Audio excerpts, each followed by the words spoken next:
Over to West Asia, and Turkey is now locked and loaded and ready to strike the Kurdish forces in northern Syria, even as outrage grows over US President Donald Trump's betrayal of their longtime allies. What you're going to now see on your screens are going to be visuals of Turkish tanks being taken to the Syrian border.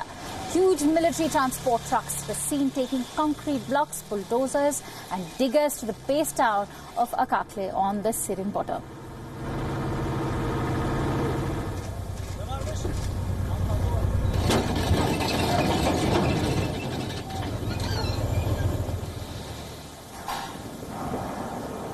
The troops followed the transport trucks in 10 buses as they readied for deployment. The convoy of troops arrived in Akakle merely hours after Turkey announced that its preparations for the military offensive was complete.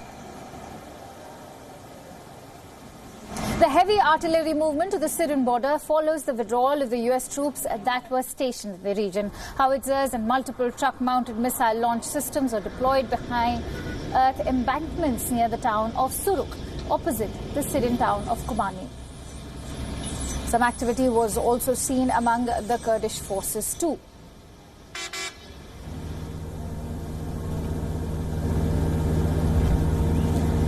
People were seen carrying pro-Kurdish YPG flags and were seen marching near the town of Tal Abyad. Reports indicate that the Kurds are considering cozying up to Moscow and Damascus in an effort to fill the power vacuum left by the United States.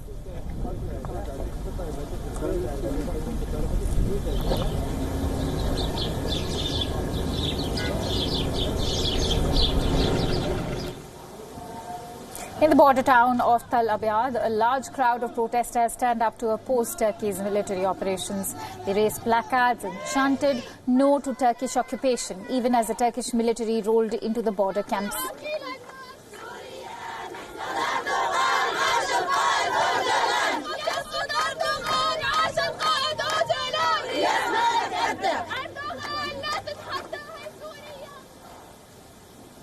The protests also reached Washington right up to the lawns of the White House. Dozens of pro-Kurdish protesters demanded that Trump reverse his policy on troop withdrawal. They declared support to the YPG and the Kurdish Female Fighters Unit, both of whom were instrumental in the war against ISIS.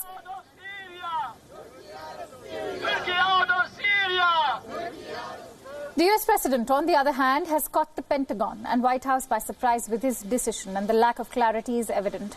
After threatening to obliterate the Turkish economy, Trump has now softened his stance. In his latest tweet, Trump has called Turkey a key NATO ally and a good trading partner. Even as hundreds of Turkish troops and tanks move into the Syrian border, Trump still believes that Turkey understands the economic consequences of unnecessary fighting with the Kurds.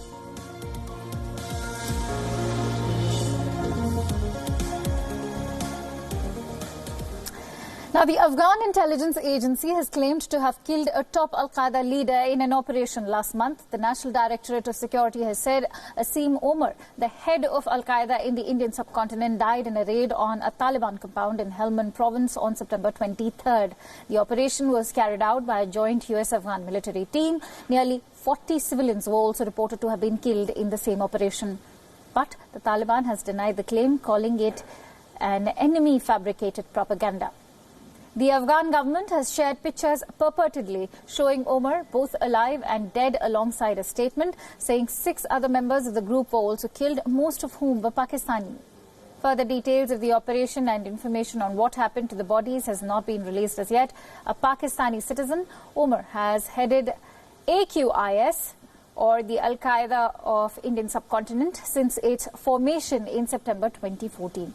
He is also reported to have worked with Kashmir-focused groups such as Harkatul Mujahideen and Jaish-e-Mohammed prior to joining Al-Qaeda.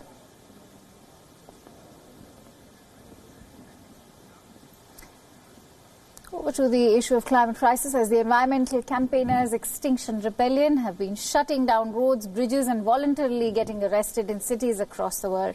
They now demand climate justice and have vowed to continue their protests for the next 2 weeks to get their message across to the world leaders. Here's a report.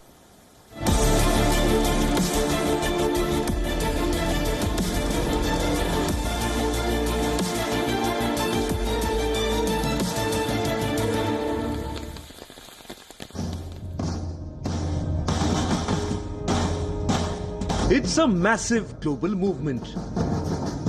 From Sydney to New York, to Buenos Aires, to Toronto. These protesters are leaving no stone unturned to ensure their voice is heard.